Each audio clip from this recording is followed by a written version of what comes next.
بسم اللہ الرحمن الرحیم۔ جماعت سال اول، میر تک میر، غزل نمبر 1۔ آج اس کا ہم دوسرا شعر کریں گے، دوسرے شعر کی تشریح کریں گے۔ آفاق کی منزل سے گیا کون سلامت، اسباب لوٹا راہ میں یا ہر سفری کا۔ آفاق افق کی جمع، مراد جہاں کائنات، اسباب جمع پونجی سامان، سفری سے مراد مسافر۔ دنیا کی منزل سے جاتے ہوئے ہر مسافر کو اپنے سامان سے ہاتھ دھونا پڑے گا۔ اہم نکات: انسانی زندگی کی حقیقت، انسان ہمیشہ غفلت کا شکار رہتا ہے، مختصر زندگی کے لیے بہت محنت کرتا ہے، اپنے حقیقی گھر اور موت کی منزل کو بھول جاتا ہے۔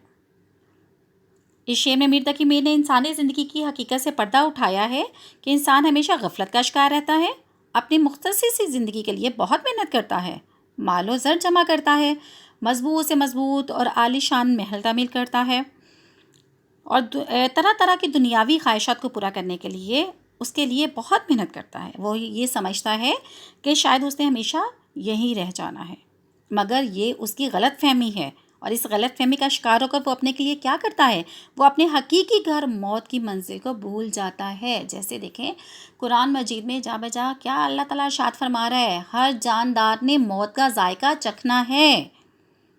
پھر انسان اسے کیا کر رہا ہے، اس دنیا میں آ کر اس کی بھیڑ میں، اس رش میں محو اتنا ہو جاتا ہے کہ وہ اپنی آخری زندگی کو بھول جاتا ہے۔ الحمدللہ ہم مسلمان ہیں، ہمارا ایمان ہے کہ زندگی اور موت اللہ کے ہاتھ میں ہے، اور یہ جو زندگی اللہ تعالیٰ نے ہمیں عطا کی ہے یہ عارضی ہے۔ دنیا کیا ہے، ایک عارضی شے ہے، ایک مختصر سا پڑاؤ ہے۔ اب شاعر کا موقف بھی اس میں دیکھیں یہی ہے کہ آفاق کی منزل سے گیا کون سلامت، اس دنیا میں جو بھی آتا ہے وہ یہاں سے سلامت یعنی یہیں کا نہیں ہو کے رہ جاتا، بلکہ وہ یہاں سے چلا جاتا ہے۔ جیسے دیکھیں ہمارے سامنے فرعون کی مثال ہے، کیا سمجھتا تھا کہ میں سر پوری دنیا کی حکومت کرنے کے بعد میں یہیں پہ رہ جاؤں گا، لیکن اللہ تعالیٰ نے اسے بھی عبرت کا نشان بنا دیا۔ اب دیکھیے وہ کیا کرتا ہے، اب وہ اس غلط فہمی میں انسان کیا کر رہا ہے، اس غلط فہمی کا شکار ہو کر اپنے حقیقی گھر اور موت کو بھول جاتا ہے۔ وہ طویل سفر جو زندگی کے خاتمے اور موت کے بعد شروع ہونے والا ہے اس کے لیے زیادہ راہ جمع نہیں کرتا۔ شاید وہ یہ سمجھتا ہے کہ اس کا مال و اسباب اور دنیاوی اشیاء وہیں پہ اسے کام آئیں گی، مگر کیا ہے عزیز طالبات، حقیقت اس سے بالکل برعکس ہے، مختلف ہے۔ یہ دنیا مگر حقیقت کیا ہے کہ دنیا کی اس منزل سے جو بھی انسان آخرت کی منزل طرف سفر شروع کرتا ہے اس کا سب مال و اسباب دنیا میں ہی رہ جاتا ہے، وہ خالی ہاتھ دنیا سے جاتا ہے، اور صرف اس کے نیک اعمال اس کے ساتھ جاتے ہیں، اور یہی وہ سکہ ہے جو آخرت میں چلتا ہے۔ دیکھیے یہاں پہ اگر ہم میر تقی میر کی شاعری کا جو ہے حوالہ کریں، اس کا مطالعہ کریں، ان کی زندگی کا مطالعہ کریں، تو گھریلو زندگی کے ساتھ ساتھ ان کے معاشرتی حوادث تھے جو ان کے ساتھ آخری زندگی تک قائم رہے، اور میر کا موقف بھی یہاں پہ کیا ہے کہ اس دنیا میں جو شخص آیا وہ صحیح سلامت واپس جا نہیں سکا، واپس نہیں جا سکا۔ زندگی کا سفر ایک ایسا سفر ہے جس میں ہر شخص سے لوٹنے کا اندیشہ ہوتا ہے، اور لوٹنے سے مراد مختلف قسم کے پریشانیاں اور تکالیف بھی ہو سکتی ہیں جو اس دنیا میں انسان کو اٹھانا پڑتی ہیں۔ بقول گوتم بدھ کے ہم سب اپنے حصے کے دکھ جھیلنے کے لیے اس دنیا میں آئے ہیں، لیکن یہ ان کا جو نظریہ وہ کیا ہے، عام انسانوں کا نظریہ کیا ہے کہ اس دنیا میں ہی جو ہم کر رہے ہیں وہ ہر چیز یہیں پہ رہ جائے گی، بس یہیں پہ یہی زندگی ہے، اس کے بعد کوئی زندگی۔ لیکن ہم الحمدللہ مسلمان ہیں، ہمارا ایمان کیا ہے کہ ہم نے یہ دنیا کیا ہے، ہماری یہ جو زندگی ہے یہ عارضی ہے۔ اصل زندگی، اصل گھر جو ہے ہمارا کیا ہے، وہ آخرت کے بعد کا ہمارا جو ہے، آخرت کے بعد کی جو زندگی ہے وہی اصل میں ہماری زندگی ہے۔ اب دیکھیں اگر میر کے عہد کو ہم دیکھیں تو میر کا عہد بڑا غیر محفوظ تھا۔ ان کے عہد میں بہت زیادہ گروہ جو تھے وہ کیا کر رہے تھے، بہت سارے لوگ جو تھے ان کا مال و اسباب لوٹا جا رہا تھا، راستے غیر محفوظ تھے، قافلے لوٹ لیے جاتے تھے، لوگ اپنے مال و اسباب سے ہاتھ دھو بیٹھتے تھے، ہر جگہ لاقانونیت تھی، حکومتیں اور اداروں کی گرفت کمزور ہو چکی تھی، معاشرے میں کس چیز کا جنگل کا قانون برپا تھا، جیسے کہا جا سکتا ہے کہ جس کی لاٹھی اس کی بھینس والا قانون نافذ تھا۔ کوئی بھی ایسا معاشرہ جہاں لاقانونیت اور اس بات کی دلیل ہوتی ہے قانون نافذ کرنے والے یا تو کمزور ہیں یا اپنے فرائض دیانتداری سے انجام نہیں دے رہے۔ مغلوں میں جانشی مقررہ کا کوئی اصول نہیں تھا، خانہ جنگیاں ہو رہی تھیں، جو بچ جاتا تھا وہ بادشاہ بن جاتا تھا، تخت نشینی کے اصول نہیں تھے۔ اورنگزیب کے بعد ملک تقریباً نصف صدی تک خانہ جنگیوں کے لپیٹ میں رہا، بیرونی طاقتیں حملہ کرتی رہیں۔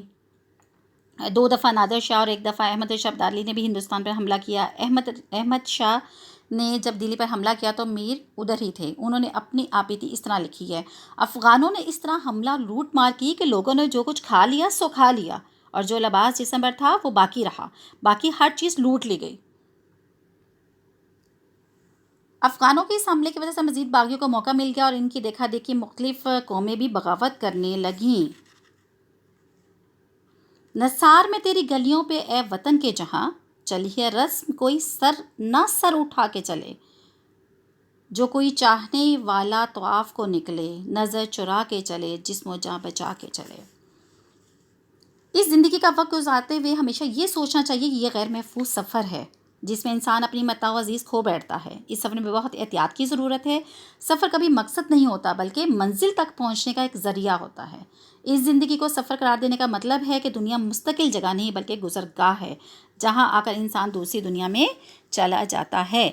غرض یہ کہ اس شعر میں شاعر نے، میر نے دنیا کی بے ثباتی کا تصور جو ہے دلا کر سمانے عبرت پیدا کیا ہے۔ جگہ جی لگانے کی دنیا نہیں ہے، یہ عبرت کی جا ہے تماشا نہیں ہے۔ اب بیٹا ہم دیکھتے ہیں شعر نمبر 3 کی تشریح۔ ہر زخم جگر داور محشر سے ہمارا، انصاف طلب ہے تیری بیداد گری کا۔ زخم جگر میں محبت کے صدمات، داور کرتے ہیں ناانصافی کو، محشر کہیں گے ہم قیامت کے روز، قیامت کے دن کو، انصاف طلب چاہنے والا، بیداد گری ناانصافی ظلم و ستم کرنے والا۔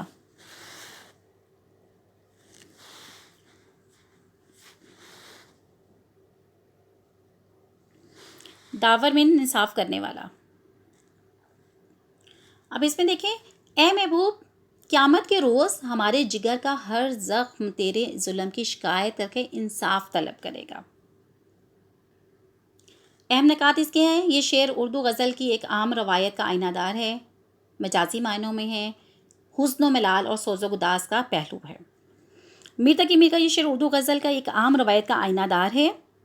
ہمارے شعراء نے محبوب کو ہمیشہ ہی ایک ظالم، ستمگر اور سنگ دل انسان کے روپ میں دکھایا ہے، جو ہمیشہ اپنے عاشقوں کو تیرے ستم سے تڑپاتا ہے، مگر عاشق اپنے سچے جذبہ عشق کی وجہ سے ان کے مظالم سہتا ہے اور آداب محبت کے تقاضوں کے پیش نظر یہ سب کچھ خاموشی سے برداشت کرتا ہے اور کوئی بھی حرف شکایت زبان پہ نہیں لاتا۔ عزیز طالبات، ظلم کسی بھی نوعیت کا ہو ناپسندیدہ ہوتا ہے۔ جس عمل کو انسان یہ سمجھے کہ وہ ظلم ہے، چاہے وہ معمولی نوعیت کا ہو یا سنگین نوعیت کا، تو انسان کا پہلا رد عمل یہ ہوتا ہے کہ انسان ظلم کا بدلہ لینے کی خواہش رکھتا ہے۔ بعض اوقات اس کے پاس وہ طاقت اور یا اختیار نہیں ہوتا کہ وہ ظلم کا بدلہ خود لے، تو وہ اداروں کی طرف رجوع کرتا ہے جو معاشرے میں عدل و انصاف قائم کرنے کے لیے بنائے جاتے ہیں۔ ارشاد باری تعالیٰ ہے، عدل و انصاف سے کام لیا کرو، چاہے تمہارے قریبی رشتہ دار ہی کیوں نہ ہو۔ حضرت علی رضی اللہ تعالیٰ کا قول ہے کہ دنیا کا نظام کفر پر چل سکتا ہے مگر عدل و انصاف کے بغیر نہیں چل سکتا۔ اگر عدلیہ آزاد نہ ہو تو انسان کی آخری امید بارگاہ خداوندی رہ جاتی ہے۔ اللہ تعالیٰ قادر مطلق ہے۔ میر اللہ تعالیٰ کی طرف رجوع کرتے ہیں، اسے پالنے والا تو ہی ہمارے معاملے کا فیصلہ کر، کیونکہ تو ہی بہتر فیصلہ کرنے والا ہے۔ میر جسے ظالم کہہ رہی ہیں، جس کے خلاف اللہ کی بارگاہ میں فریاد کر رہی ہیں، وہ اردو اور فارسی میں محبوب ہوتا ہے۔ وہ بڑا ظالم اور بے وفا ہوتا ہے، ایسا ظالم کہ محبت کرنے والا اپنی جان سے بھی بیزار ہو جاتا ہے۔ اذیت، مصیبت، ملامت، بلائیں، تیرے عشق ہم نے کیا کیا نہ رکھا۔ عاشقی، صبر طلب اور تمنا بیتاب، عشق کا کیا رنگ کروں خون جگر ہونے تک۔ کچھ عشق تھا کچھ مجبوری تھی جو میں نے جیون ہار دیا، میں کیسا زندہ آدمی تھا ایک شخص نے مجھے مار دیا۔ محبت کرنے والے یہ سمجھتے ہیں کہ ان کی تمام تر زندگی محبوب کی خوشنودی حاصل کرنے کے لیے وقف ہو گئی۔